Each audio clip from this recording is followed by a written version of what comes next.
तो भाई आज के दिन में खड़े होके हमारे लिए ये इम्पोर्टेंट नहीं है कि कोई भी कोड है, सिंपल कोड है और वहां पर ब्रैकेट सही से लगा या फिर नहीं, सेमीकोलन सही से लगा या फिर नहीं, या फिर जो है प्रिंटफ में प्रिंट हमने कैपिटल में लिखा या स्मॉल में लिखा। ये सारी चीजों से बहुत ज्यादा इंपॉर्टेंट आज के दिन में ये है कि क्या हम उसको सही से एग्जीक्यूशन कर पा रहे हैं। तो क्योंकि देखो कोड तो आजकल एआई भी लिख देगा और बहुत बढ़िया ढंग से लिख देगा, बट अगर उसको सही तरीके से हम यूज नहीं कर पाए तो क्या फायदा। तो आज की इस वीडियो में वही चीज के बारे में जानेंगे कि हमें कौन कौन सी स्किल्स की जरूरत है जिसके मदद से हम एआई से जो भी काम करवाए वो प्रोडक्टिव रहे।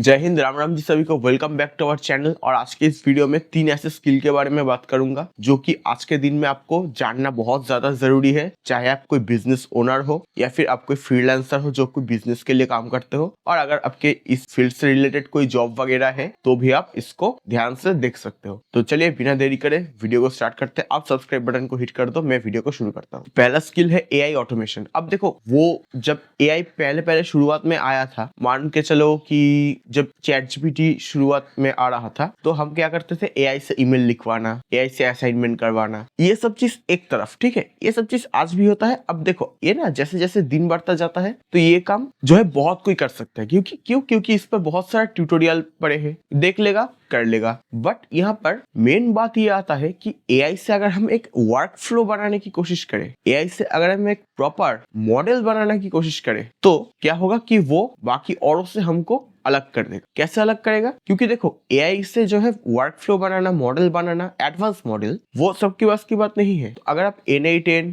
Zapier, इन सारे प्लेटफॉर्म्स के बारे में अगर आप जानते हो और कैसे इसको इस्तेमाल करना है, इसको आपको आता है सही ढंग से, तो जब आप क्लाइंट के पास जाओगे ना तो आपको एक अलग ही पहचान मिलेगा कि हाँ भाई, ये बंदे को लगता है ये बंदे के पास वो टैलेंट है जो कि बाकी और में नहीं है, तो आपको जो है सिलेक्शन होने का चांस ज्यादा रह जाएगा। अब स्किल नंबर 2 है प्रॉब्लम फॉर्मुलेशन। अब देखो ये सुन के क्या लगेगा कि यार प्रॉब्लम फॉर्मुलेशन, क्या हमें प्रॉब्लम बनाना है बैठ के? देखो पहले में क्या होता था कि प्रॉब्लम सॉल्विंग पर ज्यादा फोकस, क्योंकि जो है प्रॉब्लम फाइंडर बहुत कम थे। बट आज के जमाने में क्या है कि हमारे पास बहुत सारे प्रॉब्लम्स है, बट उसको सही ढंग से अगर ऑप्टिमाइज करके आप फाइंड कर सकते हो, उसको फॉर्मुलेट कर सकते हो, कैसे उस प्रॉब्लम पर काम करना है, इस चीज को अगर आप एक बार समझ गए तो आपको कोई नहीं रोक सकता। अब जैसे मैं एक एग्जांपल लूं, जैसे एआई साइकियाट्रिस्ट। अब बहुत सारे डिबेट है कि एआई जो है कभी भी साइकियाट्रिस्ट को रिप्लेस नहीं कर पाएंगे, कोई कोई बोलता है कर पाएंगे। देखो उस चीज पर हम नहीं जाते हैं कि कर पाएंगे या नहीं कर पाएंगे, बट अगर आप एक बेसिक ऐसा भी मॉडल बना दो जो है ह्यूमन को फील कर पाए। अब देखो फील तो एम्पैथी तो है नहीं उसमें एआई में, तो क्या है कि हमें जो है कुछ कुछ डेटा ऐसा खिलाना पड़ेगा एआई सिस्टम को, ताकि वो हमारे फेशियल एक्सप्रेशन को देख के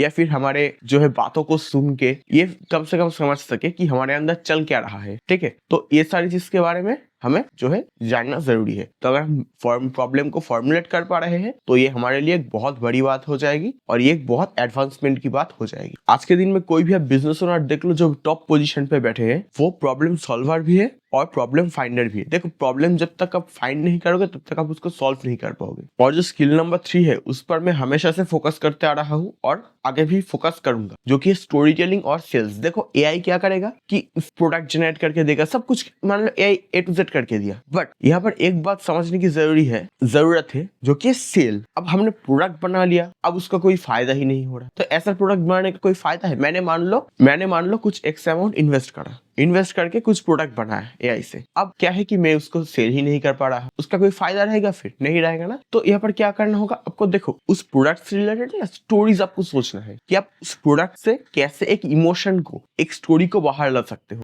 ताकि वो लोगों के साथ जुड़े। ठीक है, तो इस बात का आपको ध्यान रखना पड़ेगा कि जो है स्टोरी टेलिंग पर आपको फोकस करना पड़ेगा और साथ ही साथ सेल्स पर फोकस करना पड़ेगा। अगर इन चीज पर आप फोकस कर लिए तो आपके जो है बिजनेस जो है वो कहीं नहीं रोक सकता। तो क्या क्या चीज के बारे में हमने पहले बात की? पहले एआई को ऑटोमेट करना, कि एआई से कैसे हम काम निकलवा ले एकदम टॉप नॉच एक्यूरेसी के साथ। अब फिर हमने क्या करा, फिर हमने ये सोचा कि प्रॉब्लम को कैसे फाइंड करना है, प्रॉब्लम फाइंडर हमें बनना है, प्रॉब्लम को फॉर्मुलेट कैसे करना है। देखो एआई आपके लिए जो है प्रॉब्लम सॉल्व करके देगा, बट एआई को ये समझना पड़ेगा कि सॉल्व कैसे करना, प्रॉब्लम एक्चुअल में है क्या, तो ये काम भी आपको आना चाहिए। और तीसरे में उसको बेचना कैसे, सामने में स्टोरी टेलिंग कैसे करना है। अब देखो जब अब देखते हो ना कि जैसे कोई कई जगह पर इंटरव्यू होते हैं, तो मेरे ख्याल से आप में से अगर कोई इंटरव्यू दे चुके हो तो आपको ये क्वेश्चन जरूर सुनने को मिला है, why should we hire you. ठीक है, ये क्वेश्चन तो सुनने को मिला, बट यहाँ पर ये क्वेश्चन क्यों पूछा जाता है कि आपके अंदर से जो स्टोरी टेलिंग है वो ही यहाँ पर काम आता है। एक जो सेल्स का चीज है वो ही यहाँ पर काम आता है कि